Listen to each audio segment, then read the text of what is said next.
This lecture wraps up our section on security. We're going to talk about securing the application. Application security is primarily determined when the code is generated before the commit, which kind of takes it a little bit out of the DevOps context. And in that case, you do a threat analysis, and I'll talk about that. You can check deployment. You can test for deployment during the development pipeline. And that's based on awareness of types of potential attacks. And we'll talk about the types of tools that are appropriate in that context. The deployment pipeline can also control security-related configuration parameters. We saw an example of that with the SourceD case study. So Microsoft came up with something called the STRIDE threat model.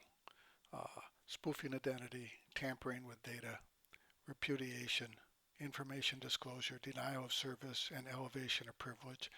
They did this sometime around 2002, 2003, and they trained their staff in terms of checking it. If you look at the number of Microsoft security patches that came out prior to them using the STRIDE model, it was quite high. Once they started teaching their people the STRIDE model, the number of security patches that they had to apply went dramatically down. So it does make a difference whether you pay attention to these kinds of things when you're doing coding. And STRIDE is an example of a threat model. Within the pipeline, security testing happens at the staging phase. So static analysis tools, there are two types of static analysis tools. There's one that does code analysis, and there are a wide variety of tools that do this. And they look at the source code, talk about, they look for specific patterns. So, for example, allocate memory must be coupled with free memory. That's to prevent buffer overflow. I'm sorry, that's, yeah. Um, and read into buffer must be restricted by the length of the buffer. That's also to prevent buffer overflow. So both of these are buffer protections.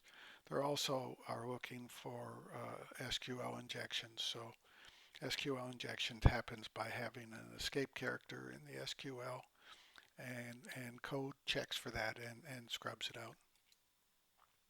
Model checking is a formal technique, and it's based essentially on trying all possible paths in the code base. So if you think about that, that's a lot. And so it's limited by the state explosion that you get when you do that. So you can only use it in relatively small code segments. So it's used these days in device drivers. There exist provably secure microkernels, and you can use it in sensitive areas of larger applications, but you have to isolate and make sure that those areas are isolated.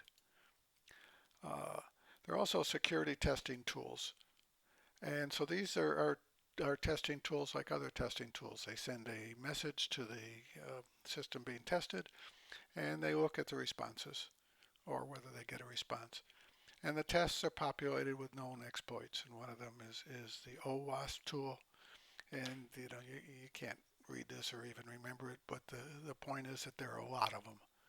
And so testing for security on web-based systems is an extensive process, and it's something that's best done with tools. You control configuration parameters to set the security settings in an application. So in AWS there are security groups, there are identity management credentials, there are subnet assignments, and the deployment system can provide and control the mechanisms for setting these parameters. So we talked about that before. You can put the parameters in a configuration management database, and then the application going through the deployment system would give the environmental information and credentials for the app only in that environment, so that it only retrieves specialized information, specified information. So in production, the standard technique for preventing attacks is wait until they're announced. So vulnerabilities are dated. A zero-day vulnerability is one which has just been announced, or today is the 0th day that it's been announced. And then you get 1-day vulnerabilities, 2-day vulnerabilities. And the vendors are told about this. Historically, they kept it to themselves, but now there are public mechanisms to kind of shame them into fixing it.